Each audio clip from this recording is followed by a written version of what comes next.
pas élaborer une thérapeutique contre une maladie si le diagnostic est faux. Or, je dis que le diagnostic, le seul diagnostic vrai, c'est le diagnostic du Front National.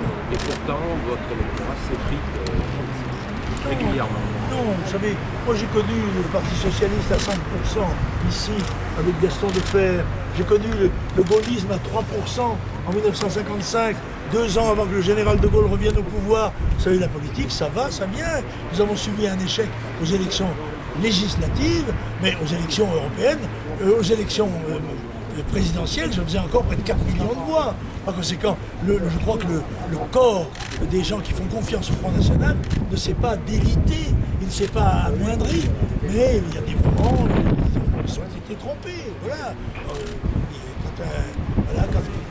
Il est trompé par M. Sarkozy. M. Sarkozy a adopté, on le sait, sur les conseils d'un certain nombre de personnalités de droite, le discours du Front National pour être élu. Mais à peine élu, il a fait une politique de gauche. Il a fait une ouverture à gauche et un gouvernement de coalition auquel il n'était pas contraint, puisqu'il avait la majorité dans les 2 assemblées. Il l'a fait par plaisir, par goût, et je crois que l'évolution de Sarkozy vers la gauche va continuer. Je ne suis pas sûr que ce soit une direction dans laquelle il y a beaucoup d'espoir de succès pour lui.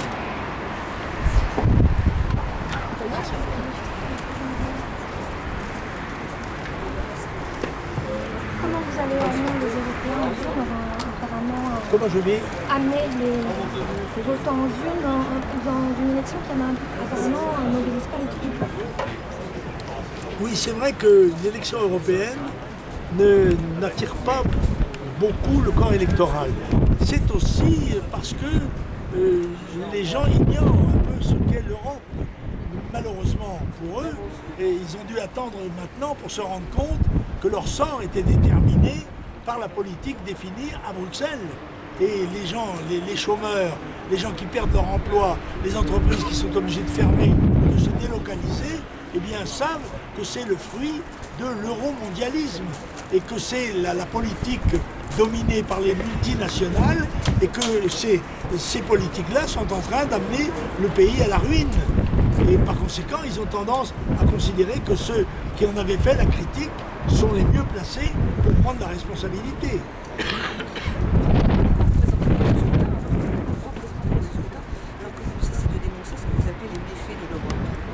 Précisément pour aller dire au Parlement européen ce que je pense de lui et ce que je pense de l'Union européenne. Moi, ma mission, c'est de représenter mes électeurs. C'est ce que pensent mes électeurs. Alors, ce que pensent mes électeurs, ils m'ont fait confiance, puisque c'est la 6e fois que je me présente aux élections européennes.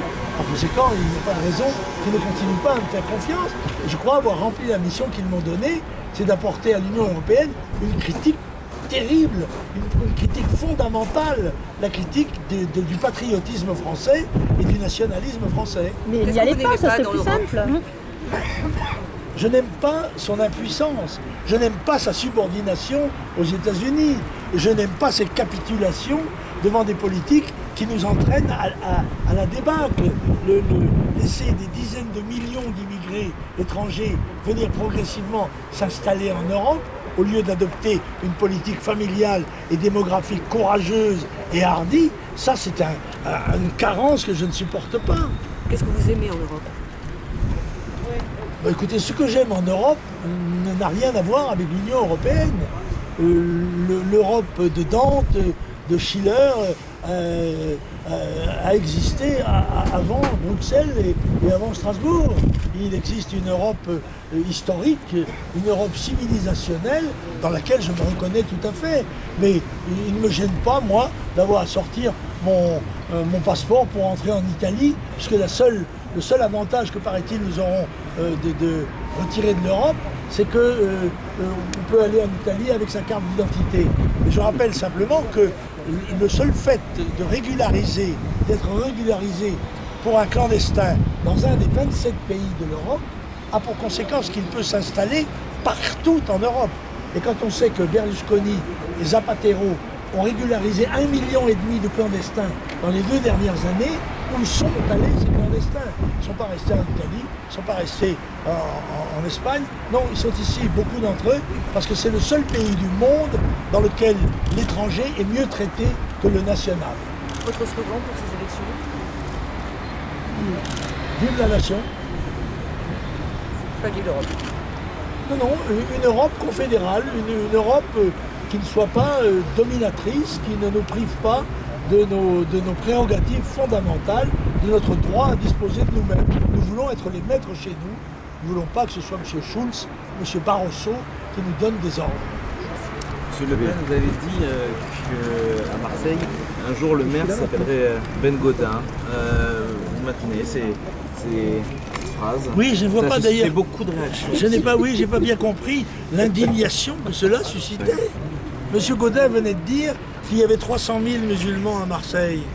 Ben, j'ai dit si ça continue, ben, un jour le maire s'appellera Ben Gaudin. Et si c'est un bon maire? Ah ben, écoutez, madame, ça sera à vous d'en juger. Et ça ne sera plus ça sera un maire venu d'ailleurs. Pas tellement. Pour l'instant, oui, il y a ça. Donc pour vous, il n'y a pas de problème à dire ce genre de... Non.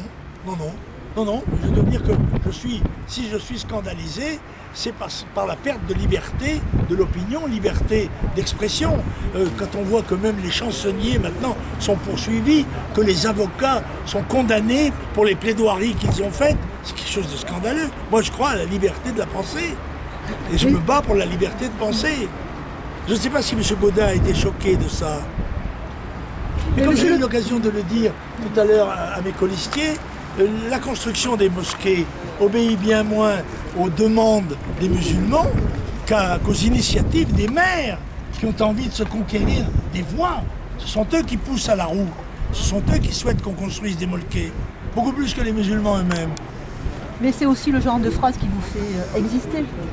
Ah bon? Oui. J'ai existé avant ça. Oui, bien sûr. Oui, Mais bon, on, peut oui. parler, on parle de vous en même temps, quoi. C'est une façon pour Ben, vous. si on en parlait normalement, si on me demandait mon avis, si au lieu de me donner 0,96% du temps d'antenne en 2008, on me rendait au président du Front National le droit à l'antenne qui est le sien, qui est le respect de ses électeurs, il n'y aurait pas de problème. C'est-à-dire, vous ne diriez pas ce genre de phrase. Si, mais moi je dis ce que je pense, je ne me gêne pas, moi. Je suis un homme libre et je tiens à le rester. Ça me coûte cher quelquefois.